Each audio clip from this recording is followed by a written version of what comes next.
Alors moi je m'appelle Julien Matvon, je me suis installé en février 2010. Mon papa était installé sur la commune de Mort.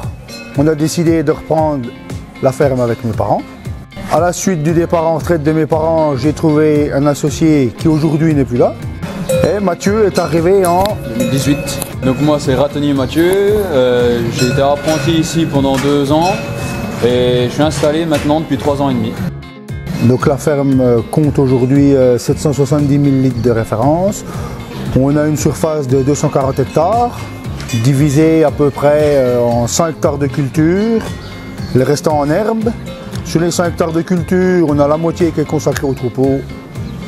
Sur la surface fourragère, on fait une 60aine d'hectares de prés de fauche.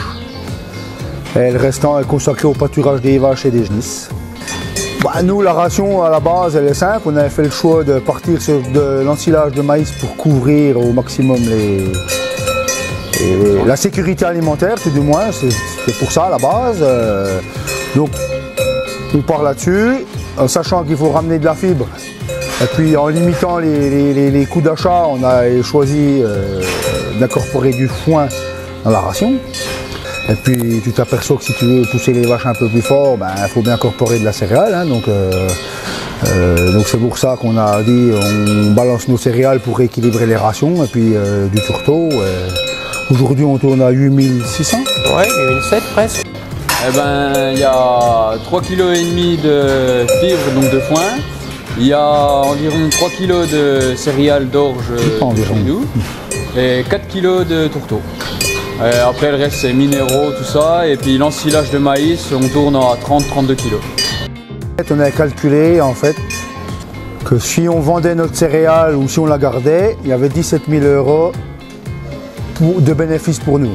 Donc on avait fait le choix, malgré qu'on n'est pas super équipé en termes de moulins à farine et de stockage, on avait quand même fait ce choix-là d'économiser ces 17 000 € là. En plus qu'à l'époque on était 3.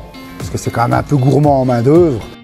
Après, les avantages financiers, oui, il y a ces fameux 17 000 € qu'on avait calculés. Là. Après, aujourd'hui, ça va peut-être encore un petit peu bouger, avec les prix de céréales qui augmentent dans le commerce.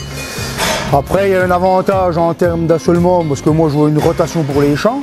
À chaque fois qu'on fait un assolement nouveau, on privilégie environ nos 30-35 hectares de céréales autoconsommées.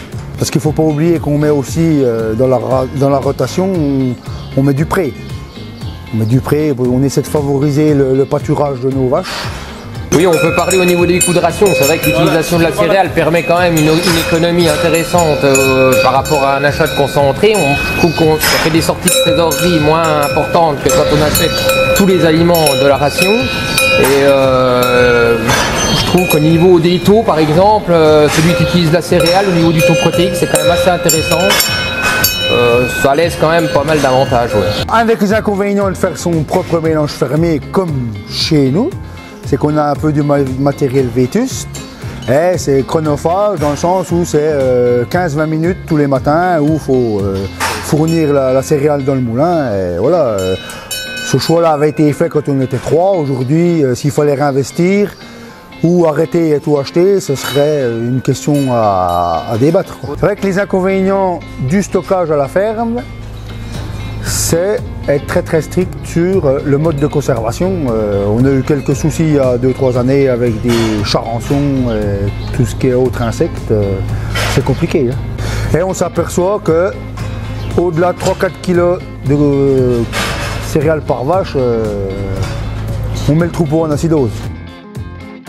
On a pour projet d'investir dans 2 robots de traite. Donc ce projet devrait commencer courant de l'année prochaine. Après on va refaire le pâturage.